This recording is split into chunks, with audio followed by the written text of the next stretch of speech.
Welcome back to DamienRichardson.Online, where we continue to have the conversations that maybe some other people aren't having.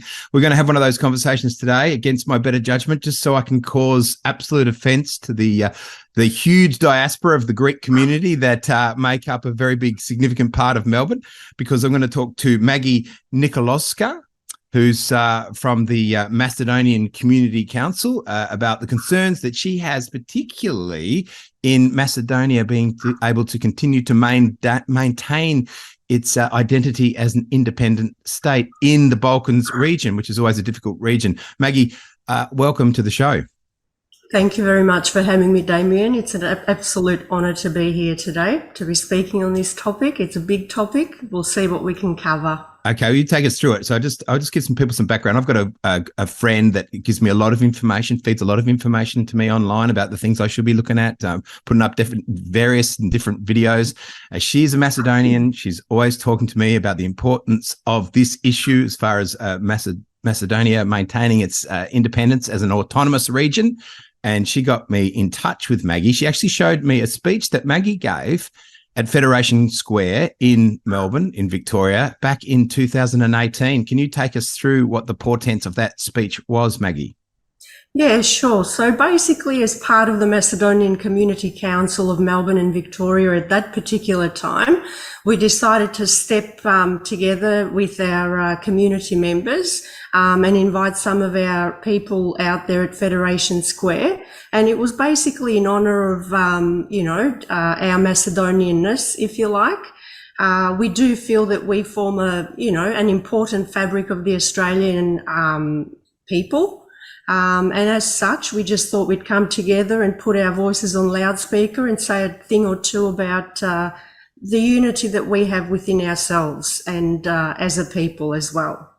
So Macedonia has been accepted as a region. You're saying, I was listening to your speech, like 4,000 years BC, the concept of Macedonia exists. So it's King Macedon. Was that the first king that established the region? Yeah, yep. Well, that's exactly right. We've got a very, very vast history. Our history is very huge. We've got accounts that suggest that Macedonia is a lot older than that. But basically, if we took it back to King Alexander, who we absolutely adore, and obviously his father, his predecessor, King Philip, we're looking at, basically the 7th to 8th century BC, before Christ. We've actually got a lot of evidence to suggest that we are a very old nation. And as such, we would like to, we feel privileged to have the brand Macedonia.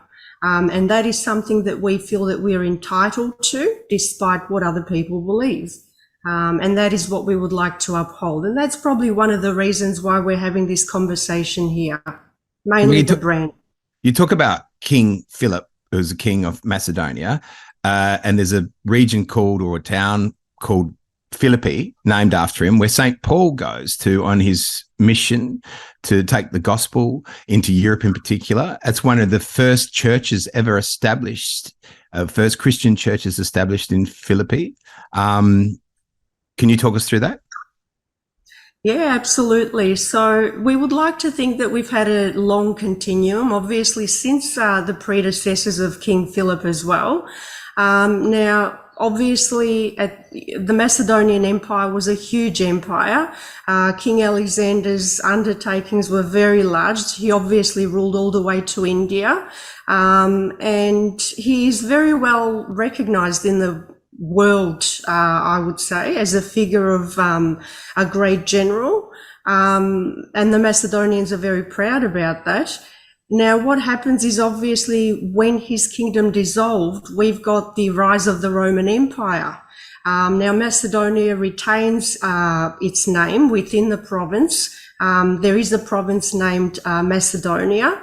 But basically, around the time and just shortly after the startup of Christianity, we do have Apostle Paul coming into Macedonia, and he did actually go into Philippi. And we've actually formed one of the few apostolic churches that are found around the world from that time on. So Christianity is basically something that Macedonians practice. We're of the Christian Orthodoxy Dominion. And in fact, the first lady that was christened as a Christian was in Macedonia, and her name was also Lydia.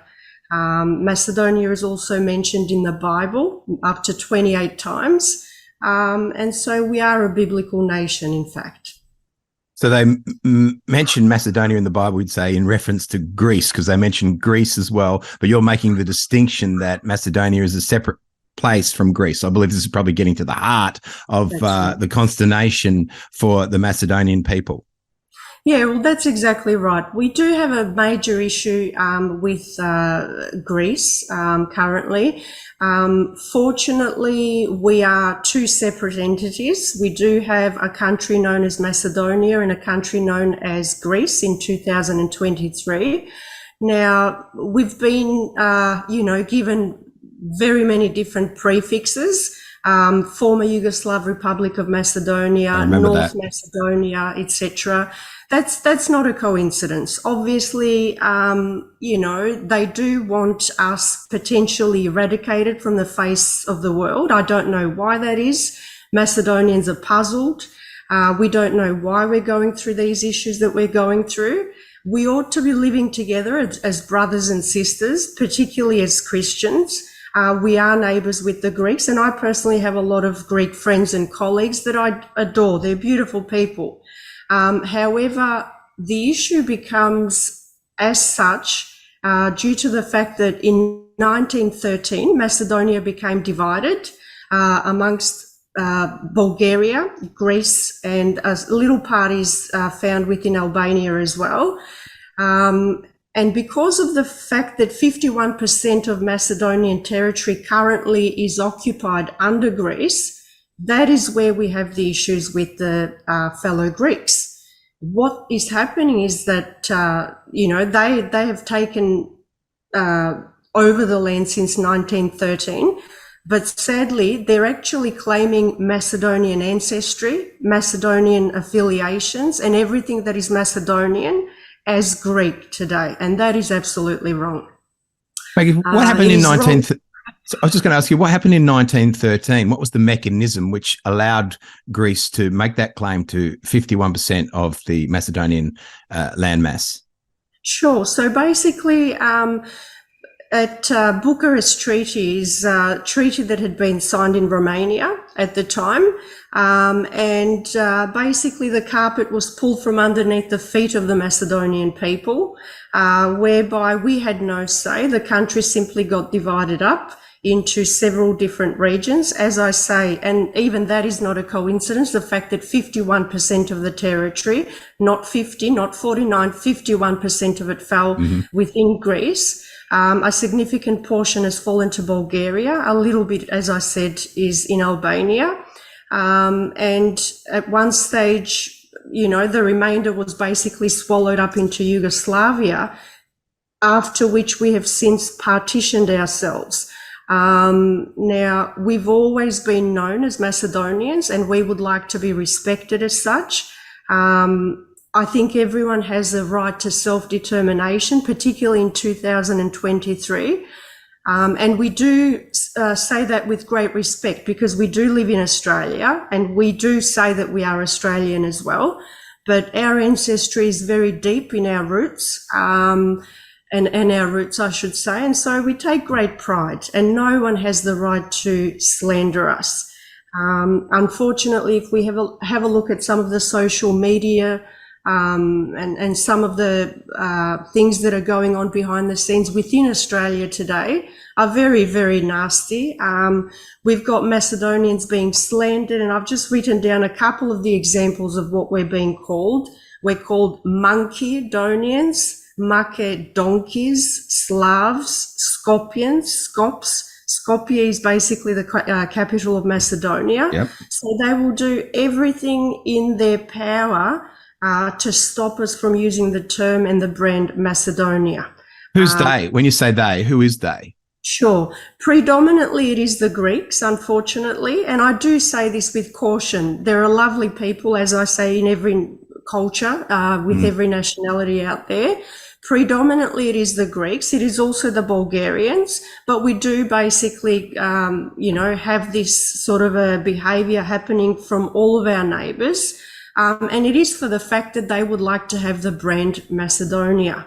And it is just an absolute shame. What do you mean they want the brand Macedonia? Can you just talk us through that? What does that mean, that expression? So basically, we're facing a very awful situation. The Greeks are claiming our history.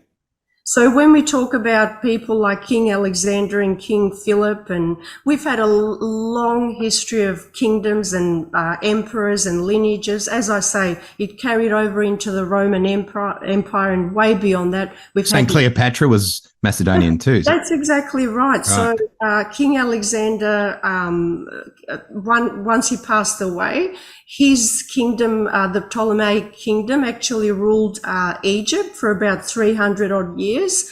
And so we're proudly announcing that Cleopatra was in fact Macedonian, and she is of his kingdom as well. She was the last queen before the Romans took over. And so, as I say, we've had a huge history and a huge lineage of historical emperor, king, leadership type figures. But it is predominantly our neighbours today that are having difficulty in accepting that truth, and they are fabricating history. So they're saying our ancestry belongs to Greece, our language belongs to Bulgaria, and this is not something that we want to be putting up with anymore. We've simply had a gutful of it. We want to put a stop to it. We need to be living together as people, and we need to be respecting one another. That's increasingly difficult in globalist times, when there's sort of like this globalist superstructure that just wants to take over the concept of the nation state, and dare I say it, even deracinate the nation state. So it has no ethnic identity in particular. It's just a globalist enterprise. It's certainly happening in Western countries. Is that something you fear would be happening, and the powers that be would be quite happy to accept that would happen to Macedonia? Absolutely. As I say, none of this is a coincidence. There's obviously mechanisms and, factory production line type things going on in the background that we're probably unaware of to be bringing us down to our knees the way that we are brought down to our knees. And as I say, why would they be doing this? It's obviously not happening just in a tiny nation in Macedonia. We're a population of about 2.5 odd million within the country. Worldwide, people say that it could be as large as 11 million in number. But essentially, it's been a systematic and progressive decline in our nationhood. So being a powerful nation and then becoming basically an artificial construct, if you like, thus being given the terms former Yugoslav Republic or even North Macedonia. Basically, they would do anything to eliminate the lineages that we have. And you're absolutely right. In today's society, we can say we are a dog, we are a cat, metaphorically, but unfortunately we cannot call ourselves Macedonian. So we just want to find out what it is that may be so dirty about that term, or what it is that people are really holding on to, that we are not allowed to have that dignity to call ourselves Macedonians. We're simply confused. And you're right, it is happening around the world, and it's very sad. So they want us to live on a great big reservation controlled by globalists, and it would have no specific ethnic characteristics. That's going to be very difficult to achieve. It's probably easier to achieve in a place like Australia, where they attack the concept of Australia, the construct of Australia, as has existed since whites arrived in 1788.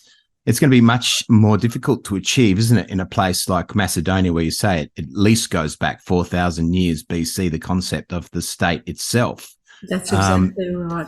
That's exactly right. I think there are huge differences between Macedonia and Australia. The Macedonian story is probably synonymous to the Aboriginal story, and we really respect the Aboriginal history. They're people of their land, and they're people that love their sun. Interestingly enough, we've got the sun as an emblem in our flag, and so do they. That's a communist construct. That's a communist construct, them having the sun in their flags, a flag designed in 1972 by a movement specifically to agitate against the Australian nation, the statehood of Australia. Look, that's right. We can view it from many different angles. The only point that I would like to make with all of this is that we are Indigenous to our lands, the Macedonians, and obviously the Aboriginals are Indigenous to their country, and we respect that greatly. We are people that love their land, and we're people that love their history, their culture, their story, etc. But if we fast forward that into 2023, we find that, as we say, Australia is made up of many, many different cultures and many different races. Macedonia is not so much in that way. Yes, we do have our minorities living there as well, but it's not as multiculturally diverse as it is here. And so we do have a stronghold in that we are a very patriotic nation, the Macedonian people. Patriotism in Australia, I'd say it is definitely there. It is definitely there. But obviously what we're finding is that irrespective of where we are at, the globalists are sort of aiming towards the people losing their sovereignty, losing their liberty, eliminating our histories, eliminating our identities. And as I say, we're getting to the stage where we can call ourselves a dog and a cat, but we can't call ourselves what we want to call ourselves. It's double standards. It's nonsensical. I'd imagine more that even the Macedonians, this concept that you're talking about, this idea, this urge for independence would be more synonymous with patriot Australians rather than Indigenous Australia, because Indigenous Australia is actually used by the globalists and utilised by the globalists for their own designs, as we saw that in the recent referendum, where all of the institutions, all of the corporations, most of government, predominance of government, were all in support of a referendum to establish an Indigenous voice. I think you could only imagine that there would be something similar happening in Greece to give support to Macedonians, having 51% of their country back, and that they should have their sense of independence, and they should actually have a permanent voice to the Greek parliament. I think it's, I think your analogy is curious. Yeah. Look, there are many ways we could look at this. With regards to the rights of the Macedonian people within, we call it AG in Macedonia, or Greek-occupied Macedonia. And I emphasize Greek-occupied just for the, general public to comprehend that that was originally our land. Now, obviously, with regards to fighting for human right and human dignity, that is a process that is still going on. When we talk of the terms that were used back, under the Macedonian times versus what they are now, what's essentially happened is the Greeks have changed the names of the rivers, the towns, the cities. The surnames of the people had to be changed as well, and they had to be Greekanized. They were never allowed to utter a word of Macedonian. Very, very slowly that is happening now, where people are allowed to be given some level of dignity, but nowhere near to what it should be. And may I just add, Greece is actually a part of the European Union, where they're preaching that we are to be living in, somewhat a world of owning who we are and being free and loving one another. But in essence, that's really not the case, because the people are still having to fight for their, for their dignity, for who they are and for what they are and for what they believe in. And bringing it back home, well, we've actually got a Greek and a Macedonian community here. And so, these fights need not be happening on Australian soil. These arguments, these social slanderings that are taking place, it's an awful scenario, really. It should not be happening. But to that point, there is definitely a patriotism within Australia, and I think the Australian people are sensing that the globalists are pressing down on their rights and their dignity as well. We've had stages where obviously through COVID, people have lost their welfare, they've lost their jobs. Now we are we had to do a referendum election as well.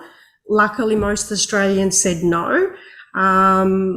We still care for our Aboriginal community, needless to say. It's a very, it's an interesting scenario we're in. So that's what they do with mass immigration. They weaponize mass immigration against identity of a nation state. And they use this idea, this humanist compassion, that you should accept any human from anywhere as having a need and just wanting to bring up their family and be responsible for their family. And what's wrong with a Hindu or a Sikh community being in Australia as much as a Christian community? But it's actually an attack on the nation state, ultimately, isn't it? How do you mean? Sorry, how do you mean? Well, does the mass immigration just bring people from any disparate corner of the group and just put them all together and say, that's it, everyone's an Australian? There's no distinction to being an Australian. If you have a piece of paper that says you're an Australian, that makes you an Australian. There's no specific national characteristic that would make you an Australian. And I'd say they could ultimately do exactly the same thing with Macedonia as well. Is there a lot of Bangladeshis in Macedonia? I know in Croatia, they're talking about lots of Bangladeshis suddenly being there. Yeah, no, there's definitely no Bangladeshi in Macedonia. And look, I definitely hear your point. You definitely have a very, very valid point with all of that. They are crushing our sovereignty, no doubt about it. It's an interesting scenario because I'm a passionate Macedonian living within Australia, and as I say, I honour the Aboriginal people. I also honour the everyday Australian people as well. And I honour my background at the same token. So it's something that I juggle with every single day. And then on top of all of that, we've obviously got a globalistic agenda that we need to be fulfilling, not us as a people, but rather others are pushing onto us. So we've got a lot of things to contend with and to juggle with. But ultimately, I think that this is a time where we need to put our voices on loudspeaker. This is a time where we need to understand who we are as a people, to seek truth, to speak truth, to stand up for what we believe in, so that, divisions do not tear the people down. I've got one example here. Christianity. We touched on Christianity earlier on. Well, the schism of about 1054 was one of the greatest divisions in the denominations in Christianity, as an example, where we have a rise of Roman Catholicism and Eastern Orthodoxy as well. And so, as we can see historically, they have systematically been putting us through a multitude of divisions, and this is where we are today in 2023, exposed to more of those sinister type things that are going on in the background. Are they putting us through division, or is there genuine division caused about ideological differences, like even within the church itself? So people wanted to devolve from Rome. They felt that the imperialist power, I guess, of a pope sitting in Rome was too far away from more regional places that wanted to celebrate Christianity, but not as being part of the Holy Roman Empire. Yeah, look, I couldn't really say. It's not my place to say. I suppose, grown up in an Orthodox Christian church, we value the Christian, the Bible, obviously, and all of what is written in the Bible. We like to do no harm to people. We like to believe in the good deeds, doing good to others, doing good to yourself. I respect the different religions. It's a fine line. Obviously, we all want to practice different religions, and it's a fine line between, being able to do all of that and not being divided at the same time. How do we achieve unity? I suppose, again, it just goes back to being respectful of one another or to each other. I'm not sure. There are so many different religions and so many different cultures in Australia. It's hard to, where would you even start? It's really difficult, isn't it? Because I know earlier in the year at Federation Square, where you gave that speech we've talked about in 2018 in Melbourne, there was a division between the Sikh and Hindu community that spilled over into a potentially quite a confrontational situation, obviously bringing the ethnic tensions that occur in that subcontinental region and bringing it to Australia. That's difficult, isn't it? Where people bring their existing tensions from their former homelands to this culture. The same thing happened, obviously, when the Irish and the English came and settled here. There's a lot of tensions between, as you say, Protestantism and Catholicism. How do we resolve that, or is that just part of the tapestry of living in Australia now? Look, it's a very fascinating and a very broad topic, and you're absolutely right. In a way, what constitutes Australia? Who is an Australian? Who's got a right to declare themselves an Australian? Is it the Aboriginal? Is it someone that's come from, say, the UK or Great Britain, or is it someone that's came here as a migrant from the 80s or the 90s? Essentially, it's funny. I've got this one quote from Alexander the Great. It says, "Remember, upon the conduct of each depends the fate of all." And I think ultimately that's what this boils down to. People ought to be able to practice their right to self-determination. And, you and I discussed this briefly the other day. Why should Australians care? It's a very fascinating topic. As we say, we make up the fabric of Australia, but we do need to be mindful of the fact that we are also living in Australia, and we do need to be proactive in creating peace and unity. But isn't peace and unity, some of that come out of having strong boundaries? Good fences make for good neighbours? Or is it we should just destroy all fences, bring them all down, we should just all mix together in a great mass of hoi polloi? Yeah. Look, it's very interesting. It's very interesting. We are tied together as a human race, no doubt about it. And going back to this quote, obviously the way that we conduct ourselves is very imperative with regards to, what will happen to our future. If we are respectful of each other, then we stand a better chance of actually being friends and neighbours and loving one another. But essentially we rise and we fall together as well in our conduct. We rise and we fall together. So what we do matters, and our choices obviously matter as well. We're not just an isolated choice. Our choices then impact others around us as well. And yes, we are all connected as a humanity. But it's interesting. You've got a very interesting, topic of conversation, because we're talking about sovereignty of nation versus unity of all. And we need to find a balance in there somewhere. That's a very, very big topic. You see the rise of nationalism throughout the world at the moment, isn't there? There's a real kickback, a real reaction to the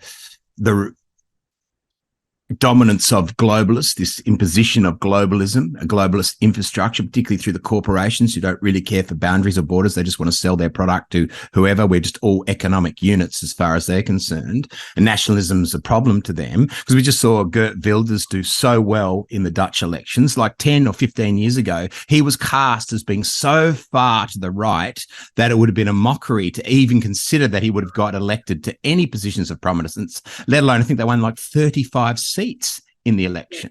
That's extraordinary. And we see the rise too also in Argentina of a really strong nationalistic candidate who wants to tear up the infrastructure of globalism, tear up all these different departments, and come back to a sense of making Argentina great.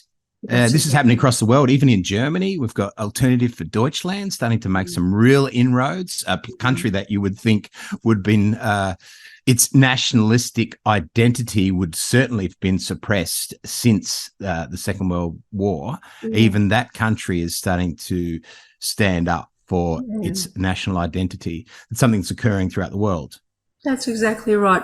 Look, we've got a huge scenario going on with the leftist ideologies, obviously, at the moment. You mentioned Holland. If we see what's happened with the Dutch farmers as one example, Yes. they've been significantly impacted with the push of this, alarmism about climate change and all the rest of it. And this is where the people are then impacted. Obviously, huge shifts are propagated against the people, and the people are obviously standing up and they're being affected. Thus, the need to speak up and to rise to all of this. And no doubt in history, we've had leftists, we've had, right politics, etc. I suppose ultimately we need to ensure that we are taken care of and we are taking care of each other. And going back to the quote once again, just the way we conduct ourselves. If we on a personal level respect our, like you say, healthy boundaries with one another, then that ought to create a significant shift. It's a broad topic. Where do you start? Where were you born, Maggie? Where were you born? I was born overseas. I was born in Macedonia, and I came here at the age of 10. So, it's quite a fascinating story, because at the time when we came here, I came with a Yugoslavian passport, because Macedonia, as a republic of former Yugoslavia, has since broken away. The communist state of Yugoslavia. Yep.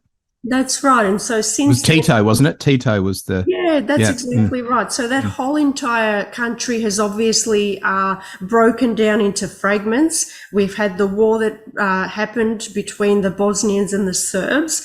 And unfortunately, we had to obviously come to Australia in 1988 with my family. And it's been an interesting transition to the point now where, I've passionately been looking into our history, the Macedonian history, for the last, say, 5 to 7 to 10 years, etc. And what I'm finding now is that a lot of what has been happening to Macedonia is actually happening probably within Australia as well. As one example, even in the United States, we had some of our alpha male hardcore Macedonian patriots who stormed into Parliament a couple of years ago. You're talking about the January 6th insurrection in the Capitol in the US?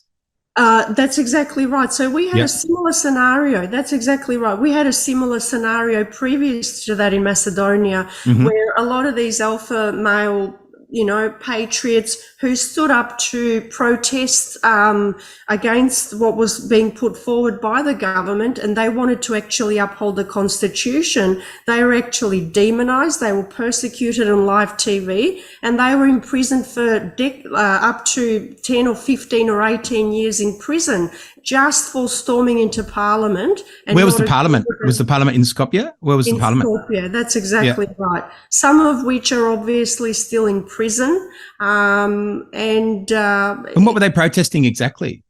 Yeah, look, so basically we had a problem there in Parliament where we had a minority group speak up in Parliament.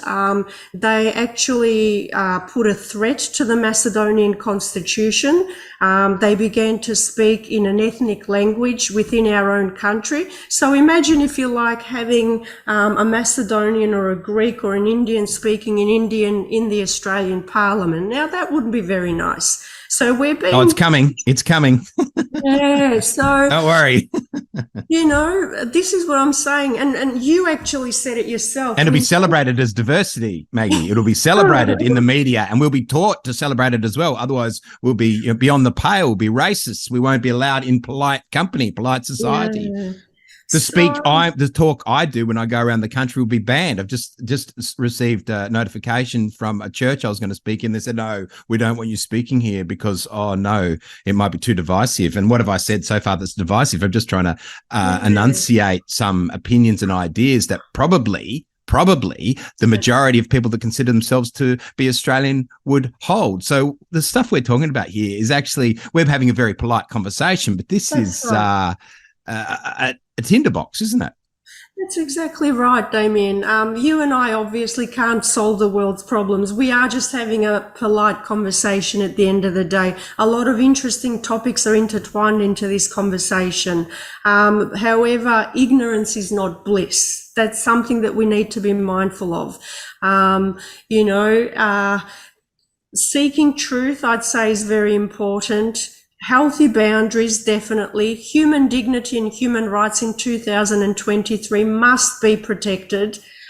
We do need to know our history. Our history is our identity. If we don't know our history, then without roots, a tree cannot blossom. That's right. Essentially. So it is important to know where we've been, where we are, and most importantly, where to next.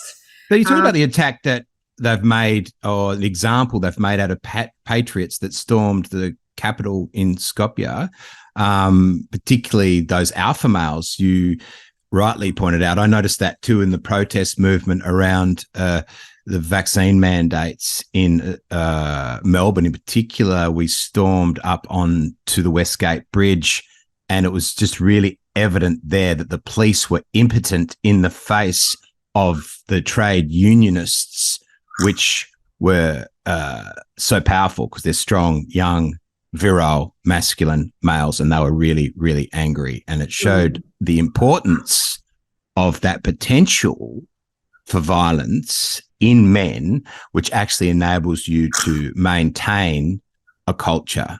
And that's the attack on males as being toxic throughout the media and the institutions by the globalists.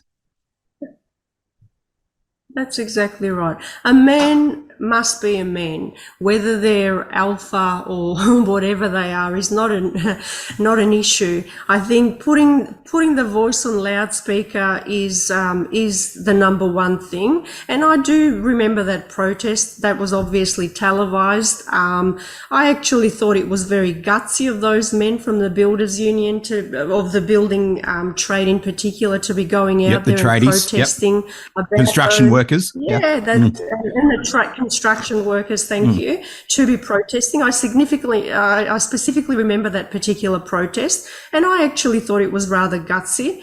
And we're living in a society, obviously I'm a female, we've got some gender issues going on at the moment as well. It's probably not even my place to say, but if it were, I do want to see more alpha males. I do want for males to not be demasculinated. And emasculated. We do have some of the, that's right, thank you. That's right. You know, there is nothing wrong with men or women for that matter, putting their voice on loudspeaker and standing up for what they believe in. Well, they'll be vilified through the media because the media doesn't want that. The media wants to establish, an unelected bureaucracy that rules over all of us ultimately. And the threat to that is, motivated masculine men. Yeah, well, that's exactly right. And we need to be, Patriots. mindful of that. That's right. We do need to be mindful of that. We can't be ignorant to that. Obviously, the media is a massive propaganda machine in this day and age, sadly so. A lot of people will sit there watching their box and, they just take in what they hear and they think that is the end of it. But unfortunately, that is just the tip of the iceberg. And what lies beneath, there's a lot more going on with whether we're talking about Macedonia, Australia, the current political, things that are going on, gender issues that are arising, you name it. It's obviously a particular narrative that they would like to stick to. And should we move left, right, or, below the belt or above, it obviously just gets cut and edited out because it does not fit that mainstream narrative. It's a propaganda war, isn't it? So it's a propaganda war. So that's what they did to us, say, on the Westgate Bridge. And the media were coming out with reports like, well, there's a woman in an ambulance that desperately needs to give birth in a hospital, and she unfortunately can't get to the hospital because these people are occupying the bridge. So they've impeded her passage. So all those people sitting at home in their genteel comfort, being propagandized by their interaction with media, whether it's on the television, Facebook, or the radio, are being told that these people are being vilified for the stance they're making. So they make the moral choice for those people. The imperative is to choose against this action that these people are taking. That's the level of propaganda with which we are confronted, to the point where someone like me who's trying to stand up for those people will be vilified as well and stopped from actually being able to speak in the genteel confines of a Christian church. And if anyone was defending Christianity, there's much more chance that I'd be defending it than the globalist institutions that the church wants to keep favour with. That's exactly right. That's exactly right. We do definitely need to raise our awareness. There's a lot more going on, despite what we are being told. And you're absolutely right. Should people raise their voices, then obviously they are being vilified, because it does not suit that mainstream narrative. And again, I just, reiterate that people must raise their standards and they must raise their awareness. It is only when you are being your authentic self that you operate within the best frequency, and you are at your best for others around you as well. And so when we are being demonized and vilified for believing what we believe, then obviously it can get quite ugly. It can get quite nasty. Protests are there for us to protest. If we want to go to a protest, we should be entitled to do so. Naturally, it's not going to fit everybody's story, but that's okay. And no one condones violence. We must, make that clear. No one condones violence. The state does. The state condones violence when it's shooting at you with rubber bullets for protesting peacefully. The violence is certainly condoned. Yeah. Going back to what I said earlier, those double standards, that's exactly right. We're supposedly being, given democracy and democratic rights to vote and change constitutions. And in my country, as I say, they wouldn't even, they make it out like there is a referendum, but is it legitimate? Is it, reasonable to say that it's conducted in the most proper fashion? Who knows? People that voted for no in the no campaign you're talking about in Australia in particular, obviously were in the majority, the significant majority, but they were the ones that were frightened of letting their voice be heard or their intentions be heard publicly. Whereas the yes campaigners knew that they had the sanction of the corporations and ultimately of the regime and of the state. Yeah, well, we'll never forget those rubber bullets. That was a horrific scene to watch. It was unfolding on national TV in Australia in the 2020s. Last year, I think it was 2022 or 21, whatever it may have been. It was 2021, September 22, 2021. Yeah, 21. And the lady in regional Victoria being publicly harassed by Zoe. police. Zoe, yes. That was just appalling. And that is not something that we... but it's true of the voice too. We're talking about even moving it on. There's lots of things that are sanctioned by the state that you're ostensibly allowed to disagree with, but you will be punished for disagreeing with them. Well, that's exactly right. They're two prime examples. So we're told that we're living in a democracy, but then you've got police firing rubber bullets at protesters. We've got a lady that puts up a social media post, and she's obviously, arrested. She's arrested in her home. She's arrested in her own home. It was unbelievable. And this is in Australia. And we call Australia the lucky country. Well, it's quite horrendous what's been happening in the last couple of years. I mean, everyone just goes back to their sweet domestic comfort now, doesn't they? They just want to earn their daily bread. Well, And, that's right. It's a fight. It's a big fight because obviously it's a hard economic time. People are struggling out there. It is very expensive. It's no longer probably viable to be living on one paycheck. Most likely you would have to have two in a household if you're living obviously with a partner, etc., and children. And so do you keep going around in circles making that day-to-day living? Or do you switch on the TV where you're going to be given some more propaganda, which you probably do anyway? And then what time do you have to look outside the square and seek truth? What chances are there to be able to let go of your job and be able to create a decent living?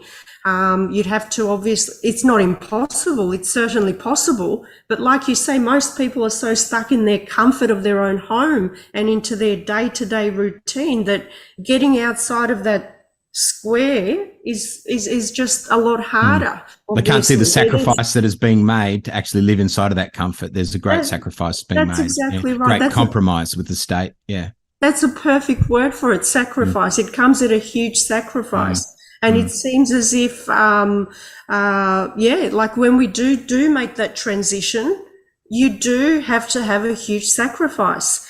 I can speak for myself. You know, I was in the healthcare sector for a long time and I chose not to vaccinate. That's a choice that I made. I was, So now your neo-Nazi tendencies are coming out. That's exactly right. I'm a neo-Nazi, I'm a hater, I'm, crazy, I don't know anything. But, trust the science. That's exactly right. Trust Which is interesting science. now, isn't it? Because only 5% of Australians now are getting boosted. Well, 5%.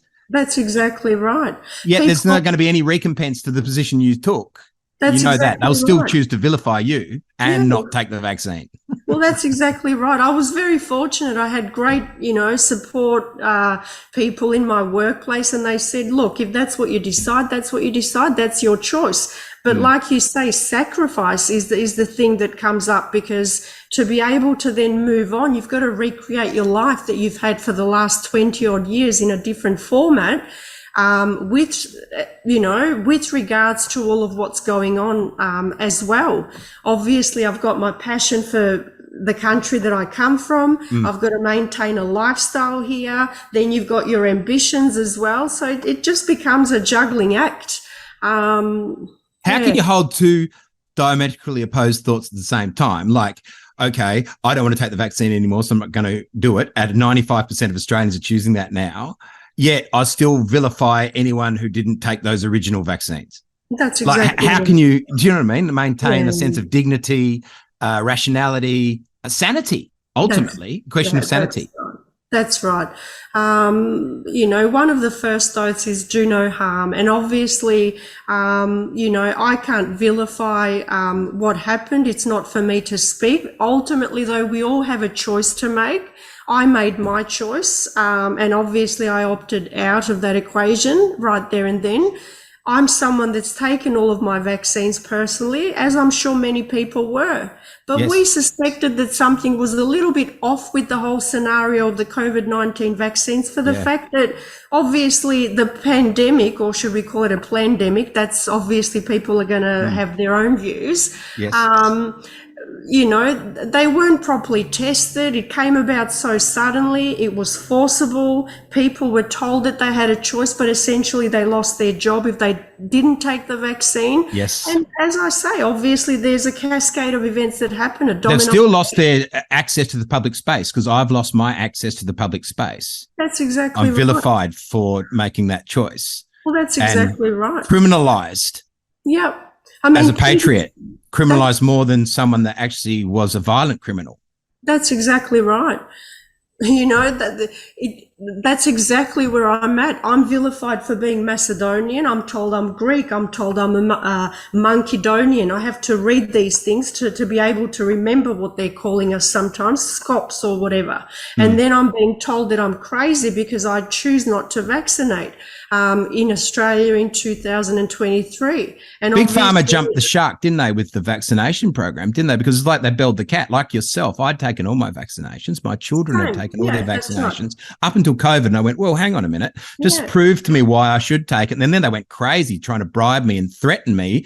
And then I went, well, now I really don't want to take it. And as a matter of fact, now I'm curious as to the vaccinations that I've taken previously and what is this whole program about? And then you go back and look into the involvement of foundations like the Rockefeller Foundation and establishing in university educations and establishing the whole concept of Western medicine and what value it is to them to invest so much money in this. So what proceeds do they need back on that investment? You know, what return do they need back on that investment? And suddenly now I'm looking at a situation that I wouldn't have looked at previous if it wasn't for COVID-19. That's exactly right. Well, there's a lot of evidence now behind the scenes. Obviously, you're not going to hear it on TV. And I have these debates and conversations with loved ones, with friends. You know, not everyone will agree. People are obviously going to call you crazy and conspiracy theorist and what do you know, etc. Ultimately, we've all got a choice. But we know there's a lot of evidence out there that these vaccines were neither safe nor effective. Obviously, a lot of harm was also produced. A lot of people lost their dignity and their welfare. I had many colleagues who, you know, sucked it up. You suck it up, princess, just to get by and to move through. But, you know, and this is the thing. How far do we have to go to be able to uphold this way of being? It's interesting because life is about compromise. I can't just think everything I think you're going to hear about, and I'm just going to disagree with absolutely everything anyone else ever says. It's because it's not worth it, and life doesn't work that way. But at what point do you say, hang on a minute, this is my body now. You want access to my cellular data, and no, I'm now going to stick up for myself, and I'll be vilified for doing that. It's a conundrum, isn't it? That's exactly right. And if we can take it back to the Macedonian story, so we're told we can't be calling ourselves Macedonian. That's not our brand name. But like you say, now it's almost like they're obviously treading on your toes. It's like now we're going to play around with your body as well. And that's where the buck stops right there. We've just gone too far. Well, anything that gives you strength. Private property gives you strength, marriage gives you strength, a sense of national identity gives you strength, so that they're going to attack anything that stands between you and their access to you as a commodity that they own. That's exactly right. And we know that the pharmaceutical industry is a mafia. Now, obviously, I've worked in the healthcare sector and I do need to be mindful. A lot of people have, you know, may have found goodness out of the, you know, the medications that they're taking. But it's funny, like I've almost gone on alternative sort of a streak at the moment where I'm seeking root cause analysis type solutions. Whereas we know that generally medications are sort of Band-Aid effects, but anyway, that's another whole story. But more to the point, the cartels, the medical pharmaceutical cartels, people are becoming a lot more aware, and I hope that they do become a lot more aware anyway. You know, that, as I say, that's where we have to draw our boundaries. We cannot allow for people to be imposing who we are, what we aren't, what we can and can't do. Naturally, we have to respect the rules and the regulations of a country, but we also have to respect the rules and regulations of our own bodies as well. So there does need to be sovereignty. There does need to be liberty. Obviously, it's all a fine line. And as I said, Damien, you and I don't have all of the world's solutions. These are big topics of discussions that we've touched on today, but it's got to start from somewhere. Having a conversation is the first place to start. You know, we are not seeing many debates on TV anymore about these important topics. And again, that is not a coincidence either. So Maggie, I'll finish up in a minute. Just a couple more questions so this brings us back to a concept of faith then, doesn't it? And I think it's Yes. bringing a lot of people back to their quite literally their Jesus moment. And that would bring me back to another Macedonian, is Constantine Macedonian as Yes, well. that's And he exactly was right. He the is. emperor of Rome that decided that the Roman Empire would be a Christian empire. That's exactly right. And so, look, with the Christian faith, I'm very faithful. I do love Jesus. I do love God. I believe that, if there's one point that we can all come back to, if we are Christian, obviously, we can get back to the Bible, to the very core basics of life. Do no harm, love thy neighbor. Practice the commandments, be the best version that you can be of yourself, so that then you can help the other people around you as well. The Christian faith is actually something that is personally helping me get through these times. It's an anchor. It's an anchor. And I think that it is something that more people can basically look upon for support. It's simply a level of support that's there. Some people might be Muslims, some people may be atheists. That's their right. But in terms of Christianity, it's a valuable source of material that, that Strength. can ground us and strengthen us in this time. It's difficult though with organized religion, isn't it? Because organized religion will actually potentially vilify you for having these points of view. Organized religion showed its hand in the face of COVID and chose the side of globalism for the majority of organized churches. Well, that's right. That's right. It was very interesting throughout COVID to be looking at some of the masked priests, I'm not going to, well, it doesn't have to matter which church they come from.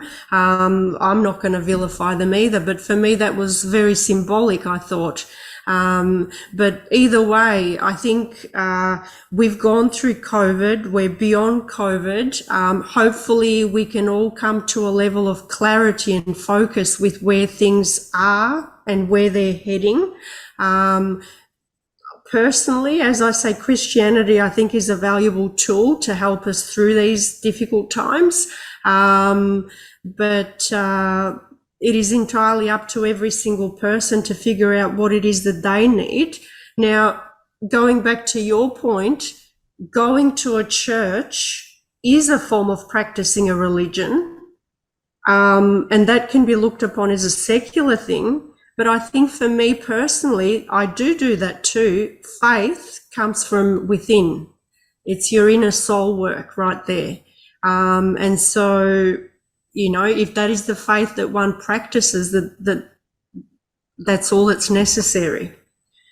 Should we go to a synagogue or a mosque or a church or, that's entirely up to people. Ultimately, it's just about being a good person. It's as simple as that, or trying to be as good a person as we can be. We're no saints. No one is a saint. We can't pretend to be. We're all sinners. That's exactly right. There's humility in accepting that. That gives you strength. Right. That's exactly right. But to remain in denial of it is the problem, isn't it? Absolutely. That can also be misused as a tool to divide people. But as I say, whether you look at it as a secular thing or, if we're going to vilify the different sects or the different, churches or what have you, the main thing is the fundamental truth of yourself and who do you have faith in. I personally have faith in God, and I'm very humbled to say so. Yeah. Maggie, I want to ask you something, maybe a couple more things, but because it's interesting to me, and I hear this a lot, that you would say to me when we talked before we've had this conversation, you'd say to me, oh, yeah, look, I'm talking to my Australian boyfriend and he thinks it's silly that I'm doing what X or Y or whatever, just as, as it is between couples. But it's interesting you make that distinction that you called him your Australian boyfriend to make a distinction between you being Macedonian and him being Australian. So tell me, what does that mean exactly? At what point does a Macedonian then become an Australian, or you just say a Macedonian Australian, but he's an Australian, which I imagine means Anglo-Celtic in origin? Yeah. Look, it's a very fascinating concept. Obviously, you and I touched on the theme of, the Macedonian theme and why should an Australian care? And so you're absolutely right. And as I said to you in that conversation, I also have questioned that. Why should Australians care about Macedonia? Why should Australians care about any other place around the world? Going back to the essence of this conversation, it's just about having respect towards humanity, towards one another, conducting ourselves in a proper format. And you're absolutely right. Am I Macedonian? Am I Australian? I'm actually both. I was born in Macedonia and I do live in Australia. I guess that makes me Australian. I've got an Australian citizenship. Now, it's a very interesting question. How do I present myself to other people? Am I one or the other, or am I both? I just I'm a proud Australian Macedonian, a very proud Australian Macedonian. At the end of the day, it doesn't matter what nationality a person is, so long as they are a great person or a good person. I'm just going to leave it at that. It's too broad a topic to discuss. It's not about, ultimately, I think as people, we know when a particular term is used as a derogatory term or as a put down or it's put in a condescending format. However, when we discuss who we are and what we are, we can just be playful about it. At the end of the day, we can be playful about it. And we can, but we're being asked not to be playful about it, aren't we? We're being pushed to a point where you actually can't maintain that. And that playfulness always existed. I had a Macedonian girlfriend. One of the first girlfriends I had was Macedonian. And she used to call me Roo, which is the name of a character from Summer of the 17th Dog, because, a cane cutter and stuff like that. Because you thought, you know what I mean? I was so Aussie to her. And she was obviously felt a distinction from that. And that was fine. That wasn't brought into any question, whatever. She lived here. She was born here. But she's certainly had a strong understanding of Macedonian. She taught me a few, swear words, a few dirty words in Macedonian, as you do, all that sort of stuff. But now it's actually been driven to a point where I'm being told that I need to maintain a sense of who I am and where I came from, because it's been vilified. Like you said before, it's been taken away from me. My history has been weaponized against me, so I can't stand up for it because it should be considered to be something of shame. That's what's being taught to my children as well, to be ashamed of their history. It's not being taught necessarily of those ethnic communities that have come more lately to Australia. They're being told to actually celebrate their communities. They're being used against my concept of what it was to be an Australian. So actually, it's actually becoming that time for playfulness is becoming increasingly difficult, isn't it? That's right. That's right. You do have some very interesting points that you've made there. Ultimately, I think we all need to be getting along, as much as is humanly possible. It is a difficult time where the governments around the world are propagating certain idealisms onto their people. And the last thing that we want to do as people is be divided to be conquered. We do need to be playful. We do need to be mindful of one another. And I think it is the people that are the stronghold of a nation. The leaders are only so many in number. It is the people that are the stronghold. And so, we just need to be able to sort of complement each other and get along, not to put up with being vilified. And that's one of the reasons why I'm on your interview today, or this talk that we're having. The very reason that I'm here is to say that, we cannot be vilified for being Australian or Macedonian. And at the same token, we do have our right to our body and to our human dignity and to uphold human rights. We do need to stand up for that. It's very, very imperative in this day and age. National Yeah. identity is a real problem for a despot, isn't it? How did Tito deal with it in the forming communist republic of Yugoslavia, which Macedonia was part of? Because all those different nationalistic tendencies must have caused a real concern for his regime. Well, it's fascinating, you know. I was only a child being brought here in the 80s, and he'd been around for quite some time. And when I speak to my parents' generation, they seem to think that growing up in, Yugoslavia was actually a beautiful time, in that affordability was good. People could afford to have holidays. I specifically remember being in a classroom, and he was, on a picture in every classroom. It was obviously a communistic totalitarian regime. But a lot of people say that it was actually a good way of life. Because I was a child, I remember having fond childhood memories, but I never quite knew what it meant to be living in a time of, Because it begs the question, then why did they leave? social.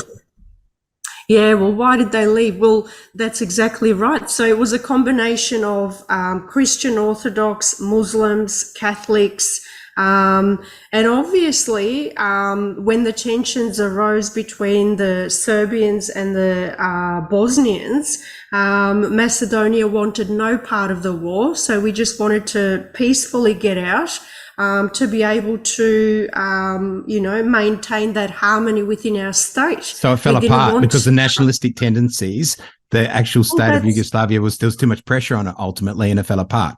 Otherwise, it's just total blanket totalitarian rule. That's exactly right. Now, as I say to you, when I say totalitarianism, people might get the wrong idea. According to some, as I say, totalitarianism wasn't too bad in effect, because it meant that they could have a decent paycheck to afford to go on a holiday, etc. But if you spoke up, I think, about being a proud Macedonian, it would have its dire consequences. And so when all of Yugoslavia dissolved, obviously a lot of people needlessly died in that war. That was very horrific, very sad to watch. But the reason why Macedonia removed itself, as I say, was mainly to maintain that peace. So if you compromised with the state again, like we're talking about at the moment, history is just repeating itself in a very small cycle, really. You had to make a compromise with the state, and you could maintain a sense of privilege or a material comfort that you wouldn't maintain if you spoke up on behalf of whatever your national identity might have been. Well, that's exactly right. And I would probably go so far as to say that for the most part, people back then probably still believed in their government, and they upheld what they were being proposed to. Whereas these days, we're seeing all these leftist tendencies. They're a little bit more pronounced, and people are actually going, wait a minute, something is up here. Why are we having to have a referendum over this? Whereas back then, maybe they were a little bit more humbled. I don't know. I was only a little child, but that's the assumption that I've got going on. There was a referendum in 91, wasn't there, in Macedonia itself, where the Macedonia we divided. That's right. We divided in 1991, funny enough, that's when all of the naming disputes began for us as well. We had no previous naming disputes as such, but upon the partition of that particular republic from Yugoslavia, when we got divided up, we basically wanted to call ourselves Macedonia as a Republic of Macedonia, but we were vetoed against, and our neighbour said, no, you can't call yourself Macedonia. You're now going to be called a former Yugoslav republic. And again, beyond that, we've gone to a name called North Macedonia. Yeah, that then implies there's a South Macedonian and an East and a West, but they're partitioned as well. If you put it up on Google Maps, that's what you get now. You get North Macedonia. It's a landlocked country. It has no access to a seaport. That's exactly right. So we've gone, at one stage, the whole Balkan Peninsula was called Macedonian Peninsula. But again, we've had people like, I think his name was Droysden, I can't recall at the very moment. He changed that name to the Balkan Peninsula. And so with all these, systematic changes of names, we're basically, again, creating a different brand. We're moving away from what originally was. So much so that when we talk to people, people know King Alexander, but if you say, where is Macedonia, they probably have no idea. It's quite fascinating. Stay out of the Balkans. Everyone says stay out of the Balkans. Don't go to the Balkans. Yeah, well, that's exactly right. Military disaster. Yeah, look, we love the Balkans. We love Macedonia. We love Australia as well. Australia's got some beautiful places and great attributes about it as well. You wouldn't want to be part of the EU, though, would you? Because you're talking before about how Greece is part of the EU, but you actually wouldn't want to be part of it. Yet you're forced to be part of it to fight for your independence in the first place, even though it's an institution that wants to actually strip you of your independence. That's Perverse. exactly right. We're always given, we have to fulfill certain criteria to be eligible to join the EU. And in actual fact, to be able to join on to NATO, which the people didn't really want that. Again, you've got a divided people there as well. Some people believe that if they went into NATO and into EU, that they're sort of venturing into more of a westernized type of a culture, where, again, going back to affordability and being able to make a good life for yourself, that is more likely. Whereas the Patriots never wanted to join EU. They never wanted to join NATO. They were forced to join NATO. But that is why the name change has occurred. But that's going to be difficult for Macedonia too, because it really has an Eastern concept of itself, doesn't it? Because it has a Cyrillic language. It's an Eastern language, exactly, an Eastern alphabet, not a Western alphabet, like the Greek alphabet is a Western alphabet. That's exactly right. It's fascinating. So, if we go back into ancient times, the koine was deciphered in Egypt, and they used that as a world language, if you like. It was practically like English now, I could probably say, if I could put it that way. It was actually designed to be able to trade with all of the nations. But with the Macedonian language, we've definitely got our own language. We've got our own script. That's obviously been evolving over time as well. But yeah, it's fascinating because the whole of the Slavic, world, or those regions of the world that are of Slavic background, are actually using the Cyrillic alphabet, which was devised by Cyril and Methodius, who come from Macedonia as well. Oh, so my it's God. a small country, but there have been a lot of significant and historical events that have taken place to shape the outcomes in the region. Maggie, we're at the 70-minute mark, so I'm just worried. Obviously, it's been a great conversation. There's so many. We just, like you said, you've said it a few times, we're just scratching the surface of a very, very big conversation. I'd like to thank you so much for coming onto DamienRichardson.Online and scratching that surface. And Maggie, you've got your last name is Nikoloska. Nikoloska, yep. Nikoloska, sorry. Yeah, Maggie Nikoloska. I just wanted the patronymic at the end there is a feminine patronymic. The ska, not ski. Ski would be the masculine patronymic. That's exactly right. So when we're referring to Nikoloska, that signifies it's a Macedonian surname, whereas ski is obviously either for a male or for the family. So our family would be the Nikoloski family, or my father is Nikoloski. However, I'm Nikoloska. So it's, again, a bit of a masculine, feminine type of a scenario going on. Oh, so under what circumstance would you become a Nikoloski? You'd have to get married, is that right? Or you would take on the name of... Yeah, that's right. So my surname is Magdalena Nikoloska with an A, but if they said, what's your family surname? I'd probably say I'm Nikoloska, but, my father, or what is the household surname? It's Nikoloski. It's quite an interesting thing. I've actually not heard of it anywhere else in the world. So it's patriarchal order in a way. Patriarchal order. And, there's nothing wrong with that. We pride ourselves. We've got our ska, we've got our ski, a bit of both. Doesn't hurt anyone. Well, Magdalena Nikoloska, thank you so much for joining DamienRichardson.Online. Thank you so much, Damien. Thanks for your time. Hopefully we can shed a bit of light with regards to what's going on back in Macedonia, a little bit of what's going on here in Australia. Like you said, it's, the topics are so vast that, we've only just touched the surface, but at least we can have people exploring and thinking and seeking truth. Those people at home watching this can now continue the conversation themselves. I should hope so. It's like Macedonia's a microcosm of what's happening maybe in the rest of the world. That's exactly right. We can look at it under the microscope and we can say that that's a region that's actually been systematically declining politically, historically, but obviously that's not a coincidence. That's been created to bring it to its knees. And we cannot let this happen, not in 2023. People need to raise their awareness. And at the same time, we've got somewhat of a circumstance going on everywhere around the world, being committed by the globalists. So we need to be very mindful and very, very vigilant, I think. Raise our awareness. Thanks, Maggie. My pleasure. Thanks, Damien. You can listen to more great podcasts on my website, DamienRichardson.Online. Also, follow me on Facebook, and I'd love to hear your thoughts at facebook.com/DamienRichardson28. Don't forget to give this video a like. Remember to share and comment to join the conversation and have your say.